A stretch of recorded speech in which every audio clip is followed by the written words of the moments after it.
दोस्तों, आज देखेंगे पर्वतों के निर्माण के बारे में। पर्वतों का निर्माण कैसे होता है। ऐसे बहुत सारे पर्वत सुने होंगे। कभी कभी एग्जाम में पूछ देता है कि कौन सा ब्लॉक पर्वत है, कौन सा फोल्डेड माउंटेन है यानी बलित पर्वत है, या फिर कौन सा ब्रह्मस्रोत पर्वत है, या कौन सा ज्वालामुखी पर्वत है। ये एग्जाम में क्वेश्चन पूछ देता है कभी कभी। तो आज देखेंगे हम पर्वतों के निर्माण के बारे में, पर्वतों के निर्माण की कौन कौन सी प्रक्रिया है। तो हम इसमें देखेंगे ब्लॉक पर्वत, यानी पहले देखेंगे बलित पर्वत। बलित पर्वत यानी इसको बोलते हैं फोल्डेड माउंटेन।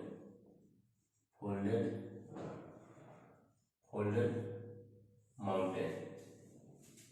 दूसरा होता है ब्रह्मस्रोत या ब्लॉक पर्वत। ब्लॉक पर्वत या इसको बोलते हैं ब्रह्मस्रोत पर्वत। इसको बोलते हैं ब्लॉक माउंटेन।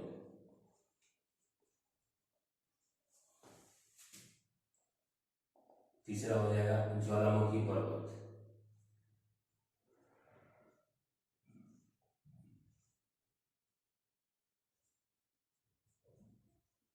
चौथा हो जाएगा गुंबदाकार पर्वत।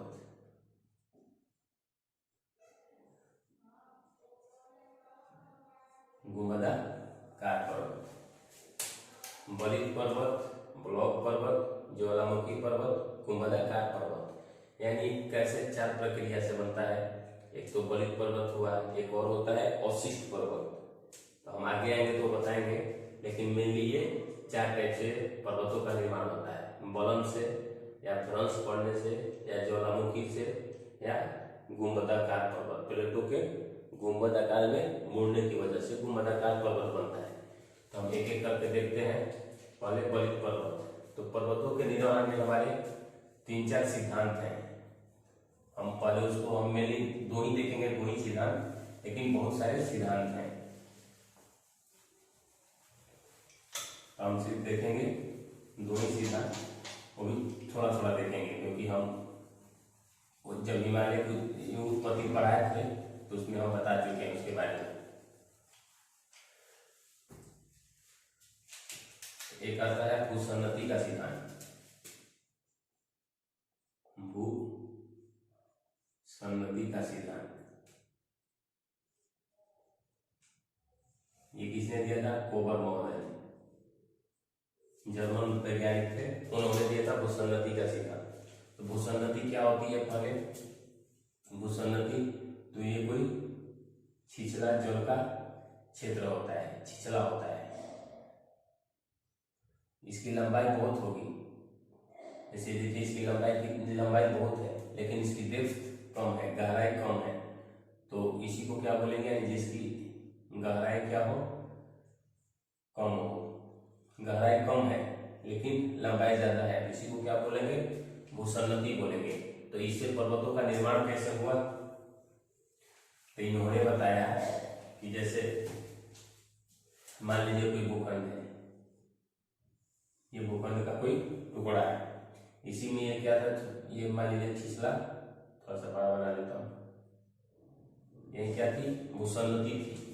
तो प्राचीन काल में क्या है, यहाँ से नदियां बह रही होगी। नदियां तो हमारी प्राचीन काल से ही बह रही है, यहाँ से नदियां फ्लो हो रही होगी। तो नदियां जब अपने साथ बहती है तो बहुत सारे अवसाद लेकर आती हैं। तो ये अवसाद लाकर कहाँ नदियां इसमें पाट रही होगी, इसमें नदियां अवसाद लाकर गिरा रही होगी। तो जब इसमें नदियां अवसाद लाकर गिराएगी, जैसे मान लीजिए आप कोई पेपर का टुकड़ा लीजिए, अगर उसमें अवसाद जमा कीजिएगा तो किस तरफ जाएगा? जब यहाँ पर इसका वेट बढ़ेगा, भार बढ़ेगा, तो नीचे की तरफ आएगा, यानी नीचे की तरफ जाएगा। और ये वाला पार्ट और ये वाला पार्ट, जैसे आप मान लीजिए कोई पेपर का टुकड़ा पकड़ लीजिए, इसके कुछ एक साइड में, एक ही साइड में, और बीच में कुछ भी रखिए। मान लीजिए बीच में पेपर के टुकड़े पे एक पेन ही रखिए। जब पेन रखिएगा तो क्या जाएगा? नीचे की तरफ जाएगा। और जो आप दोनों छोर पकड़े हैं वो आगे की तरफ आएगा। जब नीचे की तरफ जाएगा तो आगे की तरफ आएगा। तो जब ये इसका अवतरण होने लगा तो ये नीचे की तरफ जाने लगे, कुछ इस तरह से ये नीचे की तरफ जाने लगी। तो अवसाद यहाँ बढ़ने लगा। अवसाद यहाँ भरने लगा और ये दोनों इधर इधर की तरफ खिसकने लगा। ये दो भूखंड है वो एक दूसरे की तरफ खिसकने लगा। तो जब ये खिसकेगा तो एक समय आएगा कि ये भूसंगति क्या होगी, अवसादों से भर जाएगी।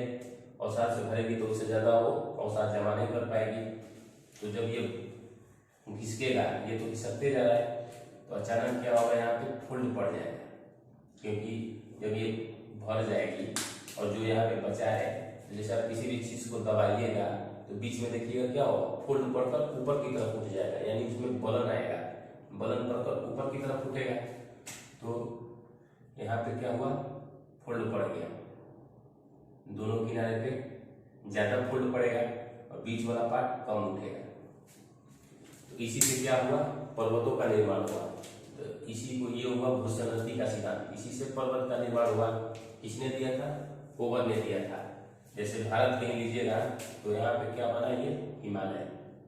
हिमालय के चैप्टर में हम बता चुके हैं। यहाँ हिमालय बना, ये बना कुनलुन चाइना में, और ये है तिब्बत का पठार,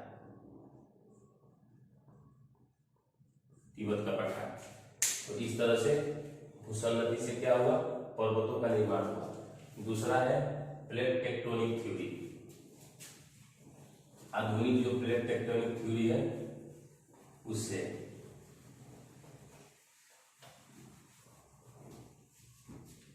प्लेट टेक्टोनिक थ्योरी, दूसरा हो गया प्लेट टेक्टोनिक थ्योरी। ये भी लगभग उसी टाइप का था, लेकिन इसमें मेनली जो उसमें तो फोल्डेड बताया गया कि वो अवसाद क्या हुआ, नीचे की तरफ अवतरण हो रहा है भूसंगति का, जिसके कारण बलन पड़ा और पर्वतों का निर्माण हुआ। इसमें क्या हुआ कि इसमें बताया गया है प्लेट की गति के कारण, प्लेट के गति के कारण।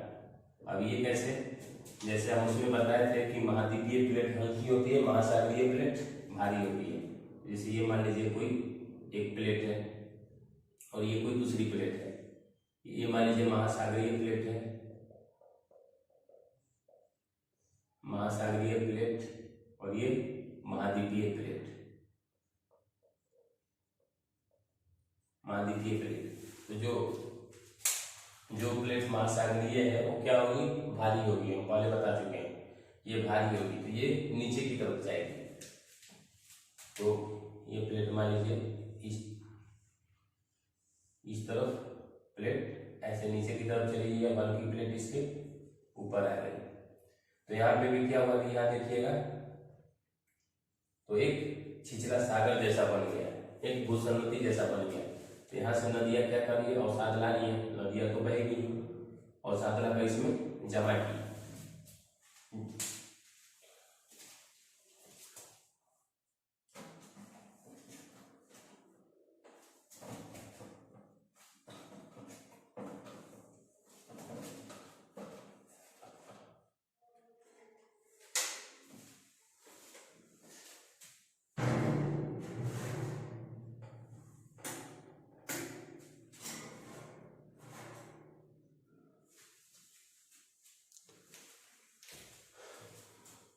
सॉरी, थोड़ा सा लाइट का दिक्कत था, लाइट कट गई है। तो ये क्या था, हम बता रहे थे कि ये प्लेट नीचे की तरफ गई, ये प्लेट ऊपर की तरफ आई। तो यहाँ पे भूसंगति जैसा बन गया। इसमें नदियाँ लाकर क्या करी, अवसाद लाकर जमा करी। कहाँ, इस भूसंगति में। जब अवसाद जमा हुआ तो ये क्या हुआ, ये भी प्लेट एक दूसरे की तरफ, अभी तो प्लेट गति कर रही है, तो जिसके कारण क्या हुआ, फोल्ड पड़ गया इसमें। तो जब यहाँ फोल्ड पड़ेगा तो ये भी पर्वत की तरह उठ जाएगा। ये मान लीजिए कुछ इस टाइप का पर्वत की तरह उठ गया है।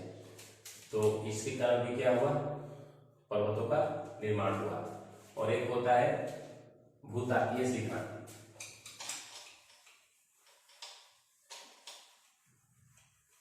यानी तापीय सिद्धांत। तापीय सिद्धांत में क्या है, जैसे ये मान लीजिए तापीय सिद्धांत जेफ्रीज का है। ये तापीय सिद्धांत किसने दिया था, जेफ्रीज ने। तो इन्होंने क्या बताया, जैसे कोई भी चीज गर्म होगा तो क्या होगा, उसके आयतन में विस्तार होगा, यानी उसका वॉल्यूम क्या करेगा, फैलेगा। जब वॉल्यूम फैलेगा तो मान लीजिए, जैसे मान लीजिए ये प्लेट गर्म होगा तो इसके वॉल्यूम में क्या होगा, विस्तार होगा, और ये प्लेट मान लीजिए ठंडा होगा। तो इसका जब वॉल्यूम में विस्तार होगा तो इस तरफ फैलेगी। जब इस तरफ फैलेगी तो इससे टकराएगी, इससे टकरा करके क्या होगा, पर्वतों का निर्माण होगा।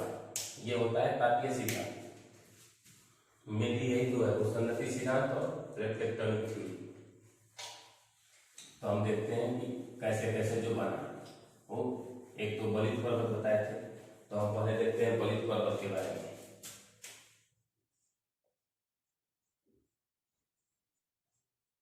बलित पर्वत, इसका क्या हुआ, दो प्लेटों के अभिसरण के कारण हुआ इसका निर्माण।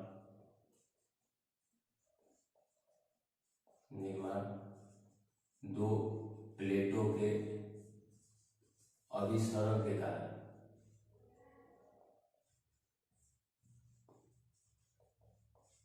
दो प्लेटों के अभिसरण के कारण। जैसे ये मान लीजिए एक प्लेट ये है, दूसरी प्लेट ये है।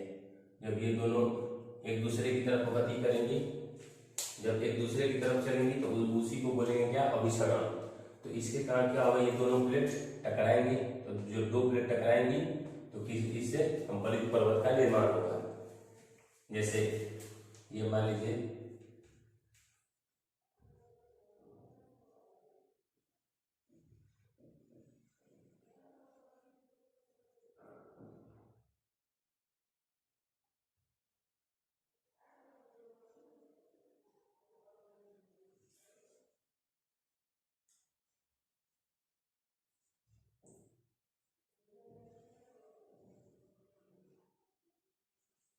मान लीजिए नॉर्थ अमेरिकन प्लेट है, ये नॉर्थ अमेरिकन प्लेट है और ये प्रशांत महासागर है, पश्चिमी प्रशांत महासागर। तो ये हो गया प्रशांत महासागरीय प्लेट, प्रशांत महासागरीय प्लेट, और ये नॉर्थ अमेरिकन प्लेट। जब ये दोनों टकराई तो ये प्लेट क्या है, भारी है, ये हल्का है, क्योंकि महासागरीय प्लेट भारी होती है। तो ये प्लेट क्या है, इसको धक्का दी। जब ये प्लेट इसमें टकराएगी तो ये प्लेट नीचे की तरफ जाएगी और ये प्लेट ऊपर की तरफ आएगी। तो ये वाला पार्ट को क्या किया, उठा दिया। जो ये पश्चिमी पार्ट है अमेरिका का, अमेरिकन कॉन्टिनेंट का, इसको उठा दिया ऊपर की तरफ। तो इससे क्या निर्माण हुआ, रॉकी पर्वत, रॉकी पर्वत। उसी तरह साउथ अमेरिका में जाइएगा, ये तो नॉर्थ अमेरिका है, जब साउथ अमेरिकन प्लेट में जाइएगा तो एंडीज पर्वत का निर्माण हुआ। तो इसके एग्जाम्पल कौन कौन से हैं, मेनली एग्जाम्पल ही पूछता है।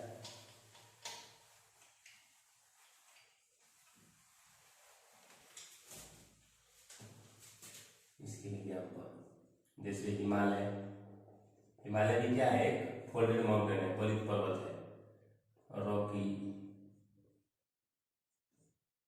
एंडीज, ये सब कैसे हैं, बलित पर्वत है। हिमालय, रॉकी, एंडीज, कुनलुन, ये सब बलित पर्वत हैं। जैसे देखिएगा ग्रेट डिवाइडिंग रेंज ऑस्ट्रेलिया में, ये सब बलित पर्वत के एग्जाम्पल हैं। दूसरा है भ्रंशोत पर्वत, भ्रंशोत पर्वत या ब्लॉक माउंटेन, ब्लॉक माउंटेन यानी ब्लॉक पर्वत।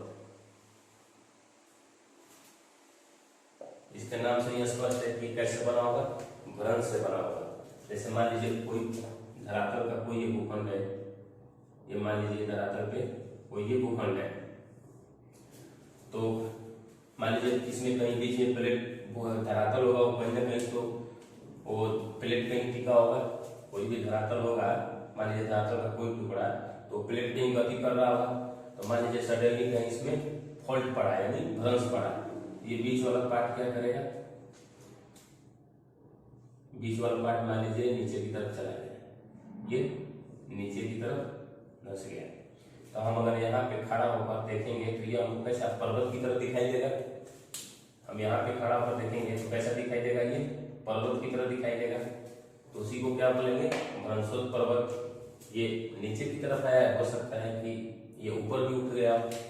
जैसे मान लीजिए अभी बीच वाला पार्ट ऐसा हो सकता है कभी कि ये बीच वाला पार्ट न होकर ये किनारे वाला पार्ट नीचे आ गया हो। ये वाला पार्ट। तो भी अगर हम यहाँ खड़ा होकर या यहाँ खड़ा होकर देखेंगे तो ये भी हमको कैसा दिखाई देगा, ब्लॉक पर्वत की तरह ही दिखाई देगा। तो इससे क्या हुआ, भ्रंशोद पर्वत का निर्माण हुआ, यानी ब्लॉक माउंटेन का निर्माण हुआ। तो ये कैसे हुआ, तो दो प्लेटों के अपसरण के कारण, यहाँ लिख लीजिए प्लेटों के अपसरण के कारण, प्लेटों के अपसरण के कारण भ्रंशोद पर्वत बना। अपसरण मतलब एक दूसरे से प्लेटें क्या जा रही है, दूर जा रही है। अभिसरण मतलब प्लेट एक दूसरे से नजदीक आ रही है। तो भ्रंशोद पर्वत का एग्जाम्पल कौन कौन सा है, ये इसका एग्जाम्पल शायद कहीं पूछा हुआ है, ये किसी एग्जाम में पूछा गया है कौन सा भ्रंशोद पर्वत है। तो एक तो यहाँ लिख लीजिए सेरा नेवाडा, सेरा नेवाडा विश्व का सबसे बड़ा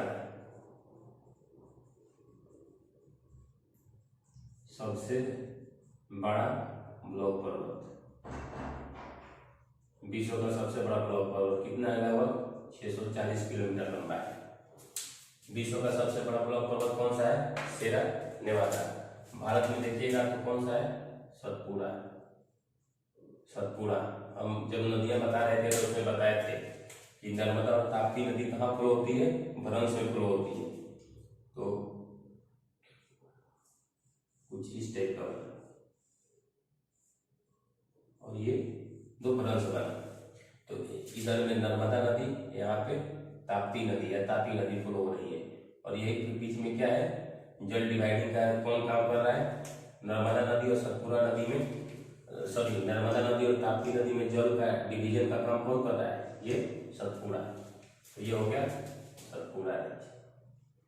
ये भी कैसा है, भ्रंशोद पर्वत है, यानी ब्लॉक पर्वत है। तो इस तरह से ये ब्लॉक पर्वत के बारे में हुआ। अब हम देखते हैं ज्वालामुखी पर्वत के बारे में।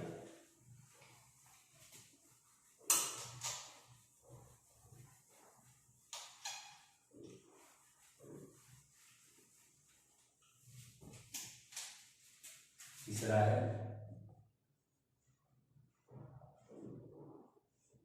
ज्वालामुखी पर्वत। जब कहीं भी ज्वालामुखी निकलती है, ज्वालामुखी फटता है, तो वहां से क्या, बहुत सारे धरती के अंदर से बहुत सारे अवसाद लेकर आती है। ऐसे मान लीजिए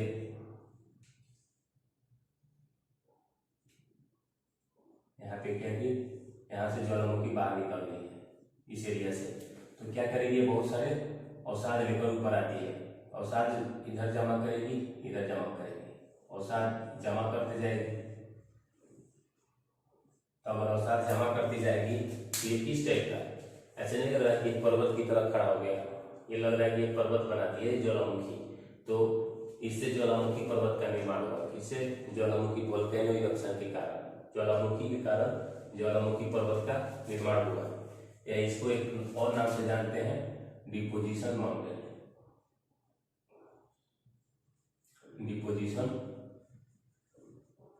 माउंटेन, डिपोजिशन क्यों, क्योंकि ये जो अवसाद लेकर आ रही है नीचे से, जो वोल्केनो इरप्शन हो रहा है, ज्वालामुखी फट रही है, तो क्या करिए, अवसाद लेकर नीचे आ रही है। अवसाद लेकर दोनों तरफ क्या करिए, डिपोजिट करिए, यानी जमा कर रही है। तो इसीलिए इसका नाम क्या पड़ा, डिपोजिशन माउंटेन, ज्वालामुखी पर्वत।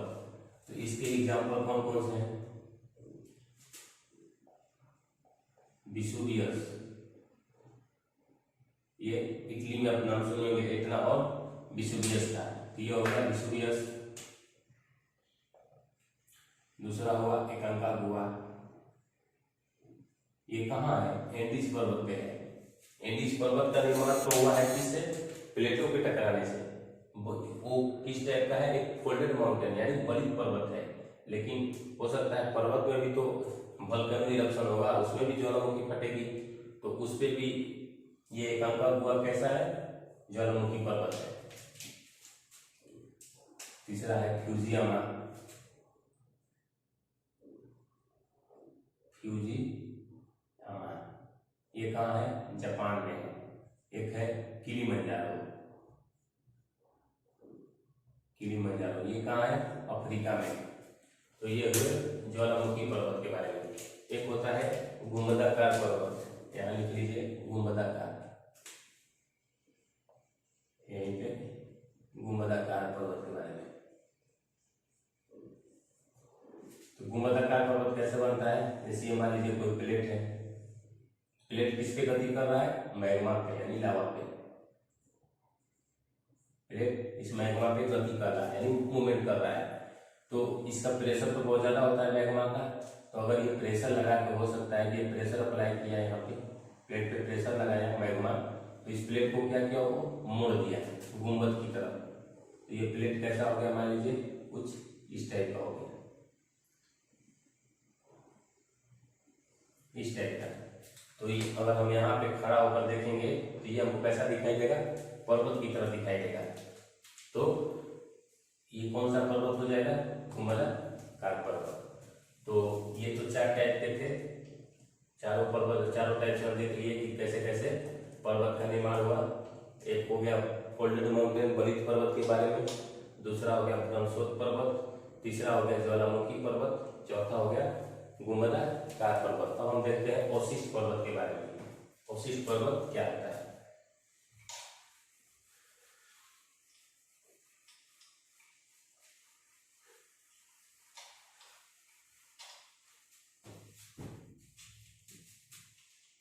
अवशिष्ट पर्वत, अवशिष्ट पर्वत नाम से ही स्पष्ट है। तो कैसा होगा? अवशेष के रूप, अवशेष के रूप में होगा। अवशिष्ट मतलब अवशेष के रूप में बचा है। तो इसका निर्माण क्या, इसका निर्माण तो पहले से ही हुआ होगा, लेकिन यहाँ पे लिख लीजिए, इसका निर्माण अपक्षय और अपरदन के कारण, अपक्षय तथा अपरदन के कारण होता है। इस पर भौतिक रसायन कुछ कुछ काम करती है। जैसे भौतिक, अगर मान लीजिएगा तो इससे टेम्परेचर हुआ, प्रेशर हुआ, या कहीं बारिश हुई, तो मान लीजिए कोई नया पर्वत बना, जैसे मान लीजिए कि ये कोई नया पर्वत बना धरातल पे, तो धरातल पे तो हवा भी चलेगी, टेम्परेचर भी बढ़ेगा, क्योंकि गर्मी आएगी तो टेम्परेचर वहाँ बढ़ेगा, ठंडी में टेम्परेचर कम होता है। कहीं कहीं प्रेशर ज़्यादा होगा या बारिश होगी, और जब यहाँ पे हवा लगेगी, इस पर्वत पे हवा टकराएगी या फिर यहाँ बारिश होगी, तो इसको क्या करेगी? अपर्दित करेगी। इस पर्वत को, इसको क्या करेगी? अपर्दित करेगी, यानी अपरदन करते हुए चलेगी। तो ये पर्वत क्या होगा? कुछ अवशिष्ट रूप में इतना ही बचकर रह जाएगा। कुछ अवशिष्ट रूप में, पहले पर्वत की हाइट इतनी थी, लेकिन अब बस इतना सा बच गया, तो इसको क्या बोलेंगे? अवशिष्ट पर्वत के रूप में। ये अवशिष्ट पर्वत है। क्यों? क्योंकि ये पहले शुरू में, ये जब नया बना था पर्वत, तो ये इतना था, लेकिन अब इसकी हाइट बस इतना ही बच गई है, यानी अवशेष के रूप में बच गया है। इसीलिए इसको क्या बोलते हैं? अवशिष्ट पर्वत बोलते हैं। जैसे एग्जाम्पल देखिएगा, इसका एग्जाम्पल तो अरावली से ले, अरावली ये कहाँ है? भारत में है। नीलगिरी, नीलगिरी, नीलगिरी के बाद अरावली, नीलगिरी, इसके बाद देखिएगा तो महादेव और अपलेशियन, अपलेशियन पर्वत। इसका भी क्या हो रहा है? धीरे धीरे अपरदन हो रहा है। ज्वालामुखी पर्वत भी देख लिया, बलित पर्वत भी देख लिए, ब्रह्मस्रोत पर्वत भी देख लिए, गुंबदाकार पर्वत भी और अवशिष्ट पर्वत भी। तो ये पर्वतों के निर्माण के 4 टाइप थे, और ये अवशिष्ट पर्वत के बारे में हम नेक्स्ट क्लास में देखेंगे मिट्टी के बारे में, क्योंकि मिट्टियों का निर्माण कैसे होता है। तो इसी जो पर्वत है, उनके चट्टानों के टूटने फूटने के कारण ही क्या होता है? मिट्टियों का निर्माण होता है। तो हम नेक्स्ट क्लास में देखेंगे मिट्टियों का निर्माण। आज के लिए इतना ही।